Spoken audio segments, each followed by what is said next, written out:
زاویہ 1 چیپٹر 5۔ ہم سب کی طرف سے آپ سب کی خدمت میں سلام پہنچے۔ جن بابوں کا میں اکثر ذکر کیا کرتا ہوں اور جن میں خاص طور پر بابا نور والے کا ذکر رہتا ہے، ان کے بات کرنے کا انداز اور بات کو سمیٹنے کا، پیش کرنے کا جو رویہ تھا، عام لوگوں سے بے حد مختلف تھا۔ آپ یہ سمجھ لیں کہ ان کی بات کوٹیبل کوٹس، افورسزم کا درجہ رکھتی تھی۔ مثلاً کہا کرتے تھے، جو خیر کو قبول نہیں کرے گا، خیر اس کے گلے پڑ جائے گا۔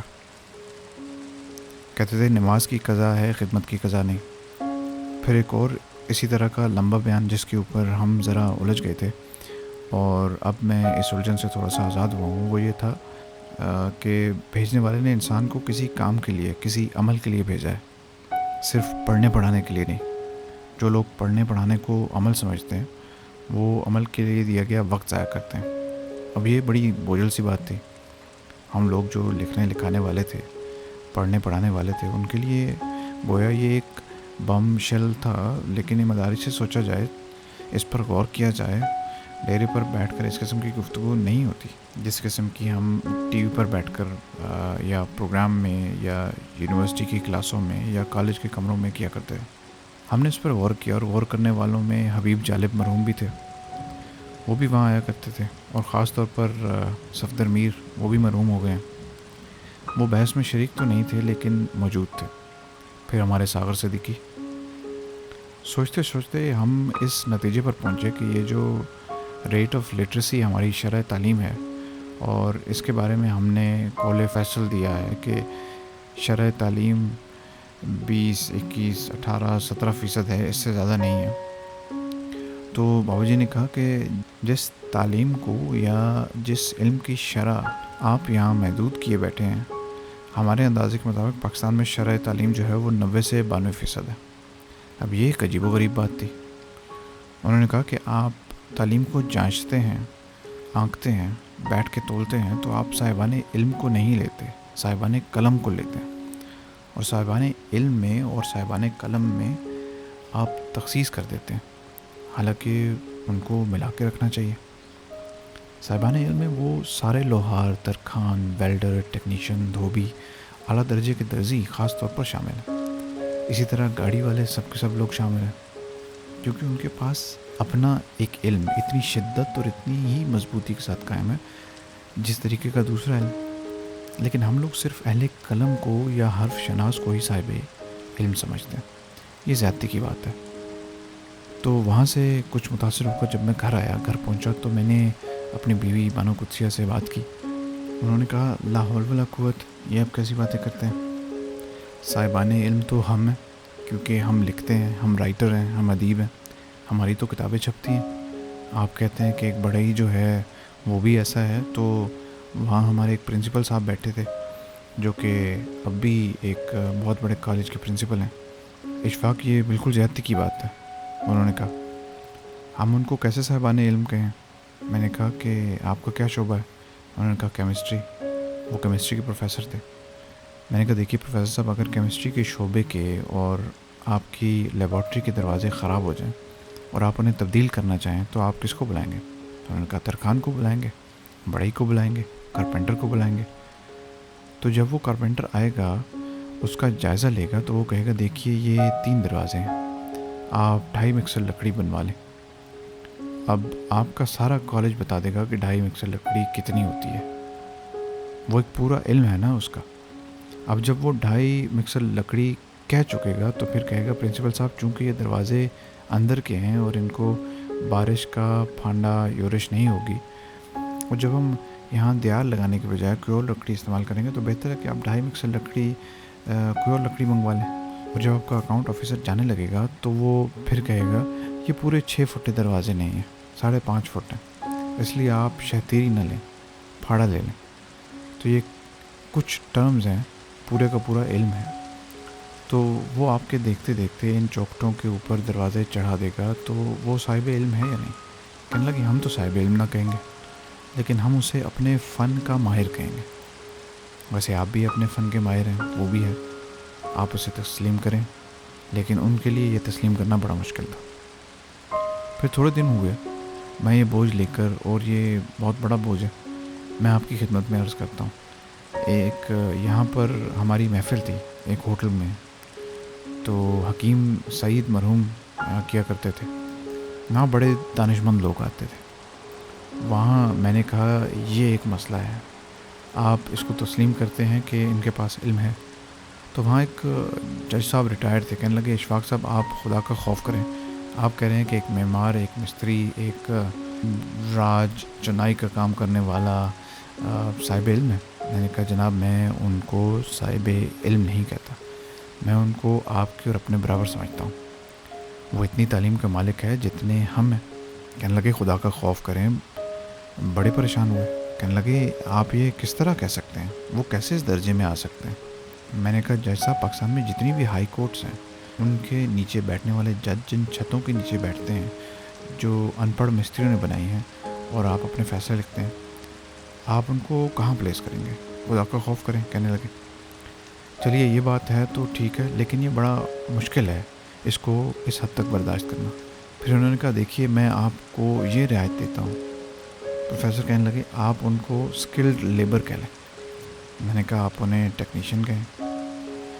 جب بھی آپ بات کرتے ہیں، بڑے بڑے مضمون لکھتے ہیں، سائنس اینڈ ٹیکنالوجی کی بات کرتے ہیں، سائنس تک آپ پہنچتے ہیں، ٹیکنالوجسٹ تک آپ نہیں پہنچتے، تو پھر اس ملک کا کیا بنے گا؟ اس بات پر کچھ دیر جھگڑا چلا۔ وہاں پر ایک ڈاکٹر صاحب تھے، بہت اچھے آدمی تھے۔ ڈاکٹر صاحب کہنے لگے اشفاق صاحب دیکھیے اتنی رعایت آپ کو دے دی ہے کہ اسکلڈ لیبر کہہ لیں۔ میں نے کہا ڈاکٹر صاحب آپ کے خوبصورت ہسپتال کے اندر جہاں پر آپ ہارٹ کا بائی پاس کرتے ہیں، اس کے باہر ایک ویلڈر ہے، وہ ویلڈر بھی ٹانکا لگاتا ہے، آپ بھی ٹانکا لگاتے ہیں، تو آپ میرے حساب سے دونوں برابر ہیں۔ دیکھیے ویلڈر بھی تو کمال کا کام کرتا ہے۔ کہنے لگے برابر کیسے ہو سکتے ہیں؟ میں نے کہا دیکھیے میں ویلڈر کی گن آپ کو دے دیتا ہوں، کتنے بڑے آپ ڈاکٹر ہیں، آپ سے کہتا ہوں مجھے ایک ٹانکا لگا کر دے دیں، تو آپ نہیں لگا سکتے۔ کہنے لگے یہ تو کبھی ہم نے سوچا ہی نہیں تھا، اس کے بارے میں اب کیا فیصلہ کریں؟ میں نے کہا اس کے بارے میں بہت سنجیدگی سے فیصلہ کیا جانا چاہیے، آپ اتنے بڑے اپنے صاحبان علم کو کاٹ کر پھینک رہے ہیں، اپنے اور ان کے درمیان بڑی خلیج پیدا کر رہے ہیں جس نے آپ کے ملک کو بہت کمزور کر دیا ہے۔ آپ مجھے یہ بتائیے کیا آپ ان لوگوں کو وہ عزت نفس لوٹا کر دینا چاہتے ہیں یا نہیں، وہ سیلف ریسپیکٹ جس کے وہ حقدار ہیں؟ جیسا کہ ولایت کے مہذب ملکوں میں ان کو تنخواہیں زیادہ نہیں ملتی، پیسے ان کو زیادہ نہیں ملتے، لیکن عزت تو ان کو وہی ملتی ہے جو بانڈ اسٹریٹ کے ایک لارڈ کو ملتی ہے یا چلی کے ویلڈر کو ملتی ہے۔ کہنے لگے ہمارے ہاں چونکہ ایک ہندو کا نظام ذہنوں میں چلتا آ رہا ہے، منو کا، برہمنوں، کشتری، ویش، شودر، وہ نکل نہیں سکا ہے، اس لیے اس پر بڑی شدت سے غور کیا جانے کی ضرورت ہے۔ شروع میں ڈیرے پر بابا جی علاج بالغذا بھی کرتے تھے، ہمارے بابا لوگ کرتے ہیں علاج آلٹرنیٹ میڈیسن سے۔ وہیں اس کا پتہ چلا، وہاں کچھ لڑکیاں آئی ہوئی تھیں، بڑی پیاری خوبصورت، بڑے گہرے سانولے رنگ کی، 4-5-6 برس کی، ایک بڑی عمر کی عورت تھی، ساتھ ایک بابا تھا جو اس کا علاج کروانے کے لیے آئی تھی۔ تو میں نے بابا جی سے پوچھا کہ یہ کون بچیاں ہیں جو اپنا علاج کروانے کے لیے آئی ہیں؟ انہوں نے کہا کہ اپنے تائی کو لے آئی، اور یہ بچیاں وہ ہیں جو بہاولپور ملتان میں کاٹن پکرز، وہ کپاس چننے والے ہوتے ہیں نا، وہ ہیں۔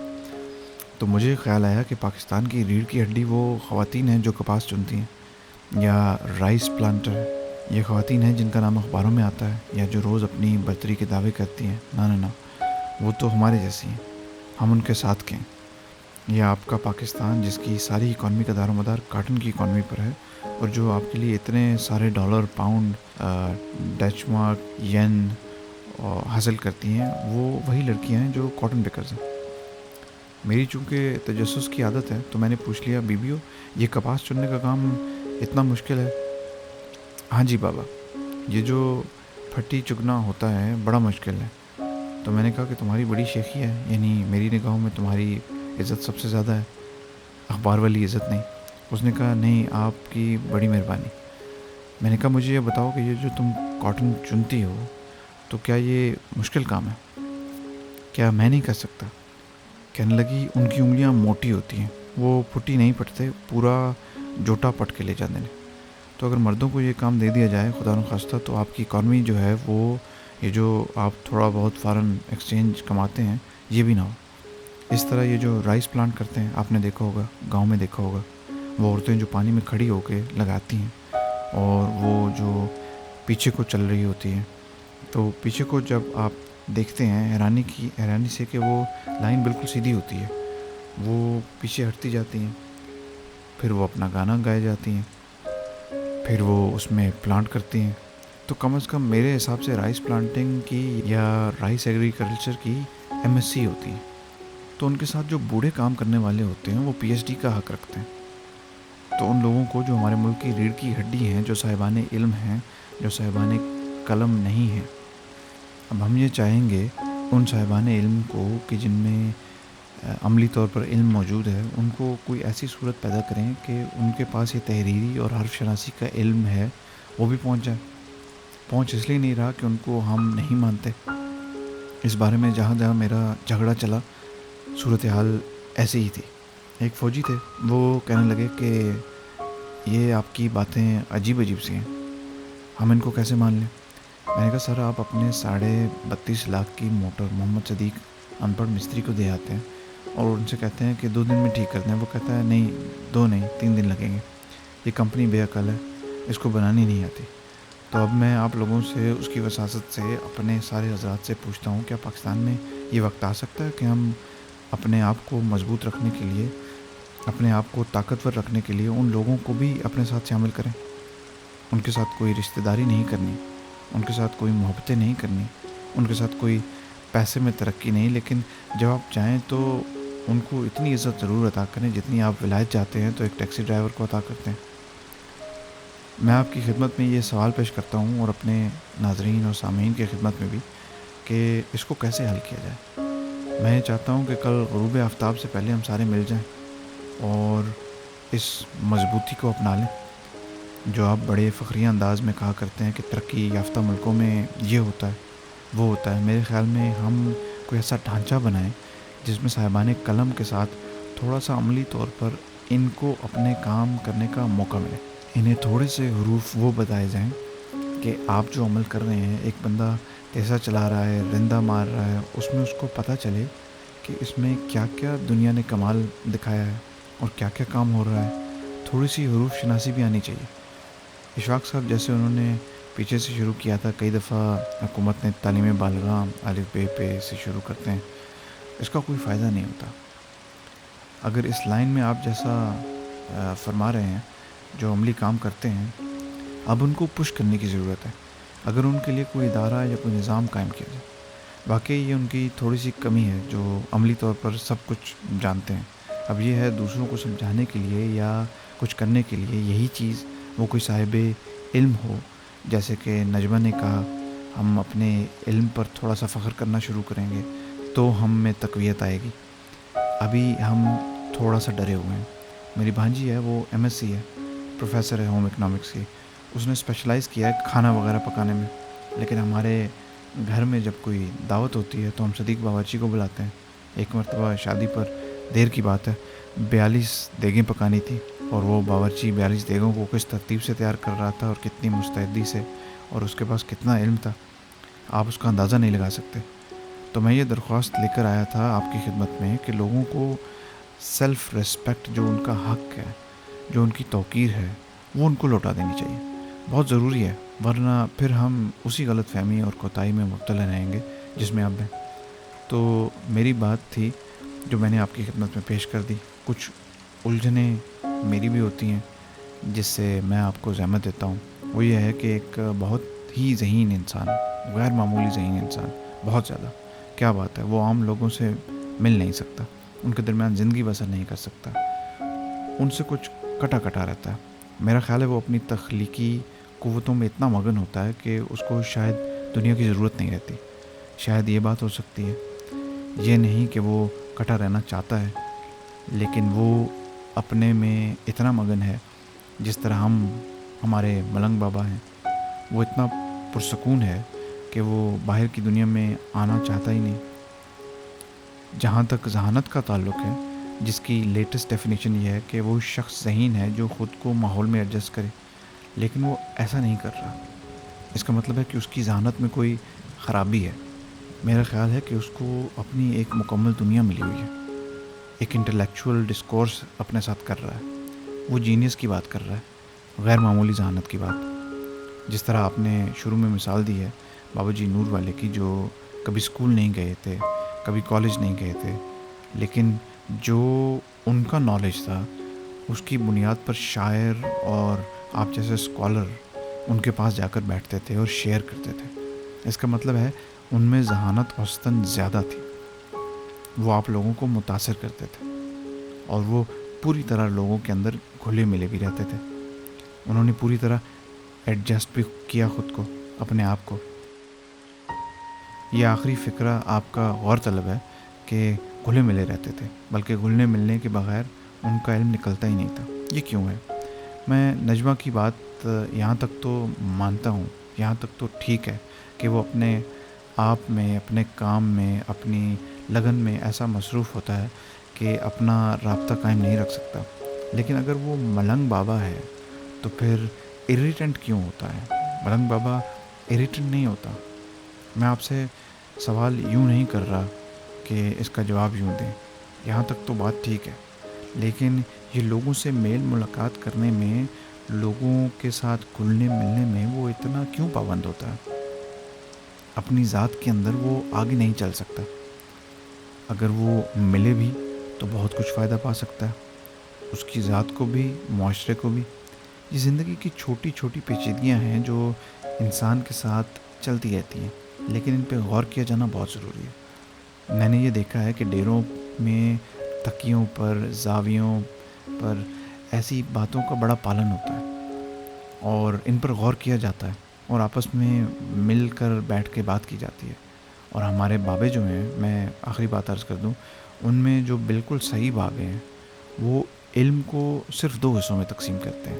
ایک وہ ڈیرے کو مانتے ہیں, یہاں علم ملتا ہے, یا پھر وہ سائنس لیبارٹریوں کو مانتے ہیں, جہاں سائنسدان کھڑا ہو کے کام کرتا ہے, جہاں ڈائسیکٹنگ ٹیبل ہوتا ہے, جہاں پر کام ہو رہا ہے. اس کی بابے بہت عزت کرتے ہیں, اور سائنسدانوں کی اتنی عزت کرتے ہیں جتنا وہ میٹا فزکس کی عزت کرتے ہیں. خواتین و حضرات, اتنی فزکس کی عزت کرتے ہیں.